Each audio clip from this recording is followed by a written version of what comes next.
In a world where contrasts can be truly astonishing, few things compare to the abrupt transition from the scorching heat of Burkina Faso, situated in the heart of Africa, to the cool embrace of Norway. Imagine a temperature difference of approximately 65 degrees Fahrenheit, an incredible challenge for the human body in itself. And amidst this drastic climatic shift, the task awaited, to extract a legendary Viking ship from its storage, without a single hour of rest after an exhausting 30-hour flight. Upon their arrival in Bobo, the participants of this extraordinary journey were immediately plunged into a whirlwind of events. Their path began with a 6-hour bus ride to Ouagadougou, from where they were scheduled to fly to Ethiopia the following day. From Ethiopia, the route continued to Oslo, and then to a small but significant location, Sagastad. This journey, without exaggeration, proved to be one of the most grueling trials ever experienced. From the very beginning, any hopes of rest were shattered. The overnight bus from Bobo Dioulasso to Ouagadougou Airport, which was supposed to be a 7-hour period of blissful sleep, turned into sheer torture. 7 endless hours in a cabin where a television incessantly blared, assaulting their ears with deafening music. Sleep was utterly impossible. By this point, fatigue had reached such a level that documenting the rest of the journey became unbearable. The long, agonizingly restless flights in sauna-like planes, devoid of air conditioning, through Niger, Ethiopia, Sweden, and finally Oslo, Norway, left little energy. The culmination of the aerial journey was a tiny propeller plane that carried them over a truly surreal landscape of fjords, glaciers, and mountains, as if plucked from the pages of ancient myths. Yet, the goal was achieved. The sight that unfolded before them was described as the most beautiful in the world, incredible in its splendor. The destination was reached, from the ethereal, stunning orange and green hues of Burkina Faso to the cool blue of Scandinavia. However, it must be admitted, this was a slight deception. There was still one final leg of the journey, a ferry crossing, which would bring the total time of the arduous trip by land, air, and water to 34 hours. And finally, the path led to the Viking Center, where the monumental task awaited, to move the meticulously.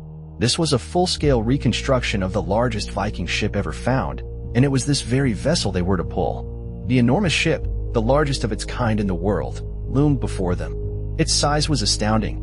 It was significantly larger than anticipated, seeming simply gigantic. Suddenly, there was a snag with the rope, which was a bit flexible, requiring a check of its attachment to the bolt. Nevertheless, they were not about to succumb to rest immediately. They had arrived with a specific mission and landed just in time for one of the participants to demonstrate a great feat of strength, moving this colossal Viking beast. Its dimensions inspired awe, approximately 6 meters wide, 30 meters long, and weighing around 16 tons. This full-scale reconstruction of the meticulously ship is the largest Viking ship ever discovered, or more precisely, the largest whose remains were found and recreated. The sheer scale of the vessel far exceeded all expectations, eliciting a sense of awe and even a slight panic before the impending challenge. To fully appreciate the significance of the upcoming feat, one must delve into the history of the Vikings. From the 9th to the 11th centuries, the Vikings possessed one of the most advanced maritime cultures in human history. Thanks to their fast, light, and remarkably sturdy ship technology, they sailed far south, reaching the Mediterranean, raided the coast of England, and masterfully utilized their shallow draft longships for river navigation. Moreover, they were capable of carrying these vessels overland to launch surprise attacks deep into territories inaccessible by sea, demonstrating astonishing tactical ingenuity. Before attempting to move this behemoth, it was decided to go behind the scenes to gain a deeper understanding of the construction of these remarkable ships and to meet the master craftsmen who breathed life into this mythical warship. They found themselves in a workshop where Doug, Uter, and their colleague Jacob were diligently working on building these Viking vessels.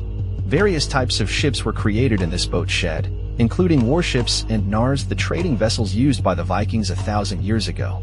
Among the most famous creations was the Rana, that boat, which circumnavigated the world. Also found and studied here were vessels similar to those used in Denmark 1,000 years ago to block passages, cutting off access to the sea and astonishing with their strategic foresight. A question arose: why were Viking warships built so narrow? The answer was simple and ingenious. Such a design made them easy to drag overland and significantly faster on water. The master craftsman shared an amazing story of his own experience. In 1991, he himself sailed a Gokstad-type ship across the Atlantic all the way to America. When asked about the route and stops, he meticulously described the long and heroic journey.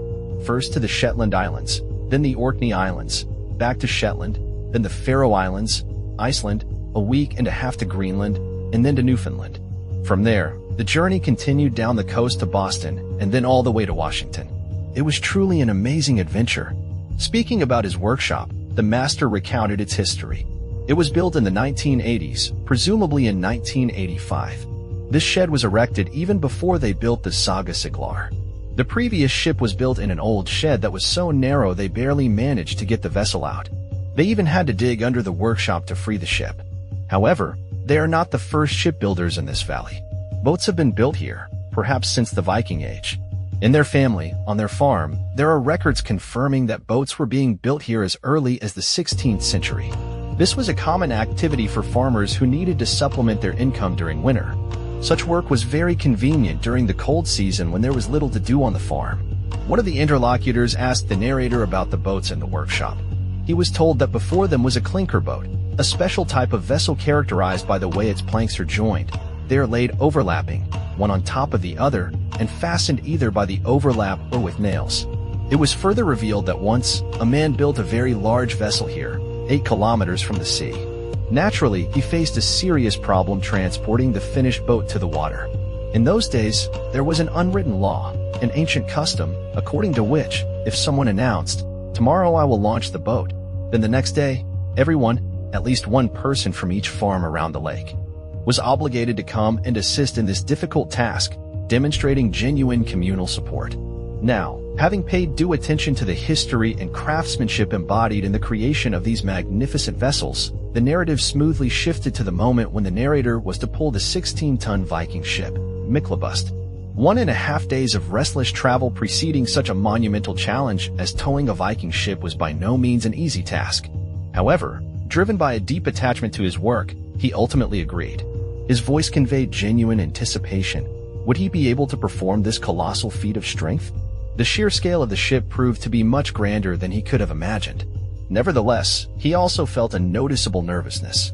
A formidable crowd had gathered, and even news anchors were present, only adding to the tension. It was time to activate the long, dusty mental switch. His lifelong brother, who was also his mentor in the most intense strongman competitions, always taught him, in such moments, when facing a Goliath, one should take out their metaphorical slingshot to tackle the impossible. Competition mode was activated. The tension mounted, foreshadowing a fierce battle with himself and the circumstances. Finally, the long-awaited moment of much-needed respite arrived. The rest of the week was spent at the incredible Tunheim Lodge, offering breathtaking views of the Norwegian fjords, allowing for complete immersion in an atmosphere of serenity. The narrator noted that it would be hellishly cold when he entered the water, and there he was, plunging in, moving at full power.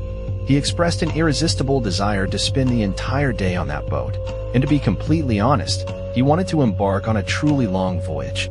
So, he thought he would have to talk to these guys about proper rowing training in the future and setting off somewhere from where he would never return and never be seen again, which sounded like a playful but sincere urge for adventure. A funny dialogue about Vikings ensued. One of the interlocutors jokingly remarked that Vikings didn't consume magic mushrooms but took flying soap. The response clarified, "Yes, but it's a magic mushroom," followed by confirmation, "It's a mushroom. Yes, a tiny one." With surprise, the narrator exclaimed, "Oh, I thought it was some kind of flower or something. Flying." They confirmed again, "It's a mushroom. It's a magic mushroom." He replied, "Okay, do you have any?" Receiving a negative answer, he immediately imagined the following scene. "Oh, the world's strongest man, rowing this big, hefty boat alone. Man, let's do it."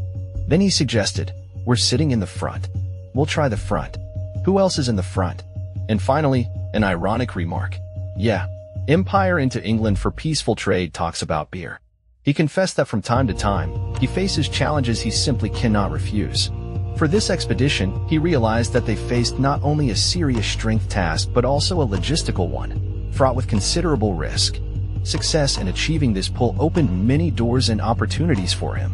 Being a strongman ambassador, representing strength in a positive light, and playing a small but significant role in making history, this is one of his main goals. Just a couple of days ago, he extracted this vessel from the museum, and now he is on board, and it truly feels special, unique. He genuinely believed that by this point, they would take a break from traveling, but it turned out another major adventure awaited them. And with humor, addressing the people of England, he added, "I'm terribly sorry, but we're taking this